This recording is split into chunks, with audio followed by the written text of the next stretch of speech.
നാം രാത്രിയിലെ ഉറക്കം നന്നാക്കാനും മികച്ച മെത്തകൾ കണ്ടെത്താനും ഇന്ന് ഒരുപാട് സമയവും പണവും ചെലവാക്കുന്നുണ്ട്. 50,000 രൂപയുടെ സ്മാർട്ട് മെത്തകൾ വരെ നമ്മൾ വാങ്ങുന്നു. എന്നാൽ പ്രകൃതിയുടെ താളത്തിനനുസരിച്ച്, അതായത് നമ്മുടെ സർക്കാഡിയൻ റിതം അഥവാ ബയോളജിക്കൽ ക്ലോക്ക് അനുസരിച്ച് പകലിൽ അധ്വാനിക്കാനും രാത്രിയിൽ ഉറങ്ങാനുമാണ് മനുഷ്യന്റെ ശരീരം രൂപകൽപ്പന ചെയ്യപ്പെട്ടിരിക്കുന്നത്. ശരിയാണ്. ഇന്ന് പലരും രാത്രി ഉറക്കം ശരിയാവാത്തതുകൊണ്ടോ അല്ലെങ്കിൽ ജോലി കഴിഞ്ഞുള്ള ക്ഷീണം മാറ്റാനായോ പകൽ സമയത്ത് 1 മണിക്കൂറിലധികം ഉറങ്ങാറുണ്ട്. എന്നാൽ ശാസ്ത്രം മുന്നറിയിപ്പ് നൽകുന്നത് ഇങ്ങനെ പകൽ 60 മിനിറ്റിലധികം അമിതമായി ഉറങ്ങുന്നത് നിങ്ങളുടെ മെറ്റബോളിസത്തെ തകർക്കുമെന്നാണ്.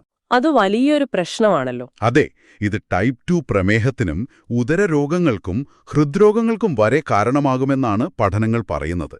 അത് കേൾക്കുമ്പോൾ ശരിക്കും പേടി തോന്നുന്നുണ്ട്. അതായത് നമ്മൾ എത്ര ലക്ഷങ്ങൾ കൊടുത്ത് മികച്ച മെത്ത വാങ്ങിയാലും നമ്മുടെ ശരീരത്തിന്റെ ഈ സ്വാഭാവിക താളം തെറ്റിയാൽ അത് വലിയ അപകടമാണല്ലേ? കൃത്യമായി പറഞ്ഞാൽ അതാണ് കാര്യം. വിപണിയിലെ ഏറ്റവും മികച്ച മെത്തയ്ക്ക് നിങ്ങളുടെ നട്ടെല്ല് നേരെയാക്കാൻ കഴിഞ്ഞേക്കാം, ഒരുപക്ഷേ നിങ്ങളുടെ പുറത്തെ ചൂട് കുറയ്ക്കാൻ കഴിഞ്ഞേക്കാം. എന്നാൽ തെറ്റിപ്പോയ നിങ്ങളുടെ ശരീരത്തിന്റെ സ്വാഭാവിക താളത്തെ അഥവാ നിങ്ങളുടെ ബയോളജിക്കൽ ക്ലോക്കിനെ നേരെയാക്കാൻ അതിനൊരിക്കലും കഴിഞ്ഞെന്ന് വരില്ല.